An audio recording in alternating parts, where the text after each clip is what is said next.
Hi, welcome back to One Word a Day. I'm Sophie, your host or your guide into the world of Chinese. I'm going to share with you one expression a day, and by beginning with reviewing what we talked about yesterday. So we have 气约精神, I mean 神, and 精神, like these are big concepts. I hope I, kind of make sense of what Shen, in English, it could be the god, and it could be in Chinese, like a localized god would be their ancestors, like whoever are big famous figures cross-generationally admired, that would be the Shen for them.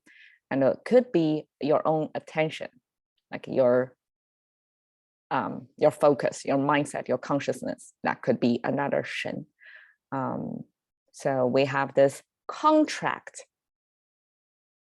Why we have a contract, 精神? Probably we were lacking it. So we kind of have to announce it, create a phrase for it, saying like you are not just doing things by your own old practice, but you are going to be bound by contract and carry out what's listed in the conditions of a contract. And that is the mindset.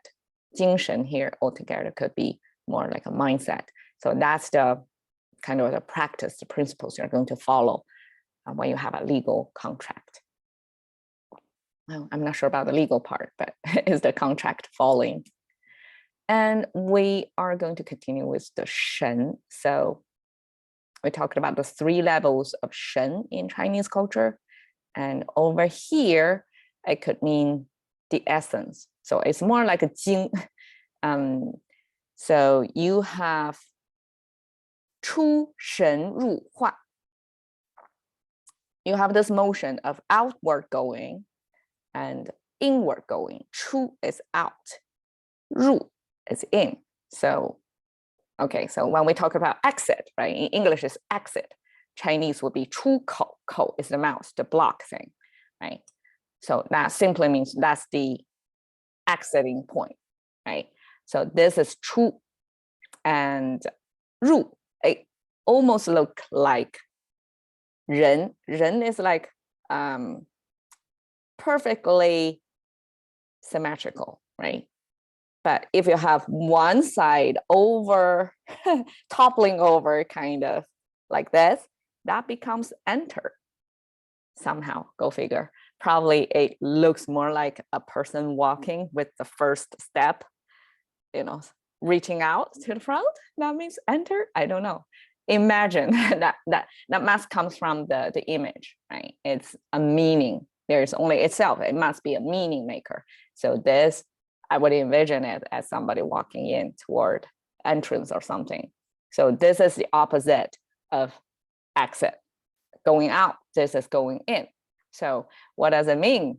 Out of like the God or ancestor or attention, like 3 levels. What does it mean? Like going out of that and then going into this. So basically it's Shen in here. It has nothing to do with celestial beings floating around, okay? This is more like your artist's creative intention. Like that's the essence you want to capture, or the energy, or whatever, like however you feel inside. That's the, before you express it out, that's what you have inside. That's the Shen. I translate that so if, any artwork, if it's going to hit the audience, like hit it in the sense of impressed somebody or resonate with your audience, it gotta be having soul in it, right? It has its own like real story behind it, like how the artist feel or think about something. That's the Shen. So it's like before it even get into an art form or media, that it already have this essence in it. So that's outgoing from that essence or spirit or soul, or energy, right? Your creative source inside the artist. So going out of that and entering into this word 画. 画. Here I put it as a form, but actually itself means transform. It's coming from one form or shape or status of being into another. So the word, the character itself, it looks like this. Origins. I mean, ignore this little black dot thing. It must be, when they capture the ancient expressions of this, it came from some preserved form of documents, right?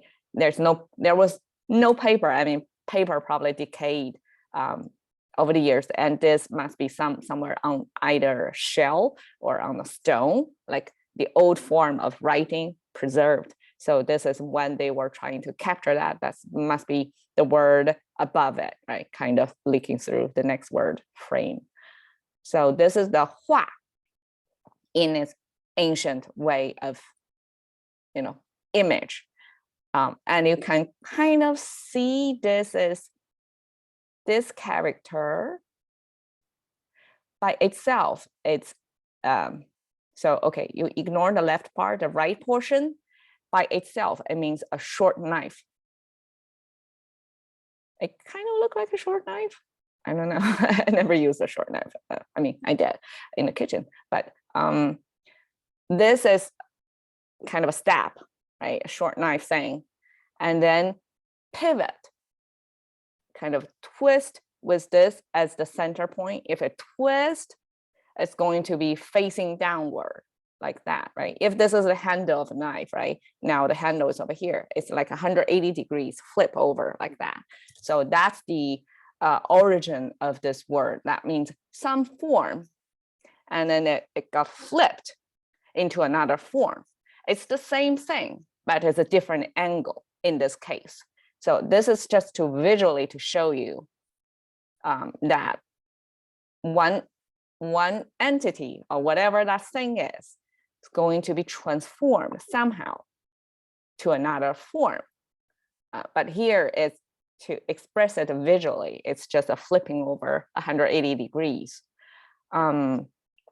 So over the years, of course, things got simplified. We cannot write this stabbing thing upside down. That would be very cumbersome. So on the left side, it's simplified into this like this. This is the human figure, right? So this is the human figure and put it on the side. But in this context, it's a transformed itself from this, short knife thing into simplified into this. It has nothing to do with human figure. There's no human in there. Okay, so this is the word by itself means transformed. But in this context, it means the artists have their intention of creation or creative energy source inside them. And now they are going to put it into whatever art form, into any kind of art form. And then as an audience, that's the way you're going to receive the message through any kind of art form. So this is 出神入化, simply means the artist is so good that it got its, its own signature, right? So whatever the artist want to express in whatever art forms, it's going to get the message across in any kind of forms. So it could be, visual arts or music. I guess most of the time it's visual because visuals are kept over time, right? The audio in the past, we never got to hear. There were no recording back then. So visual art forms were what's left with us. And through the visual arts, we can kind of tell the spirit, the creative energy from the artist, the intention was there. So this is just a elaborate way of saying someone artist so good it can depict anything vividly, like it hit it right there.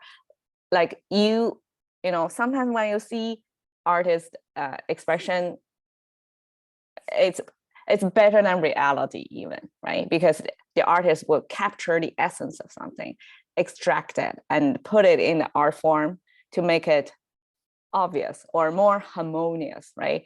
Through the rearrangement of elements and bring out the essence even more. So I give you an example of this. This is another art form that's popular in Eastern Asia, that this is actually made from not glass, but from sugar. So when the sugar was in liquid form, right, it's formable, it's malleable.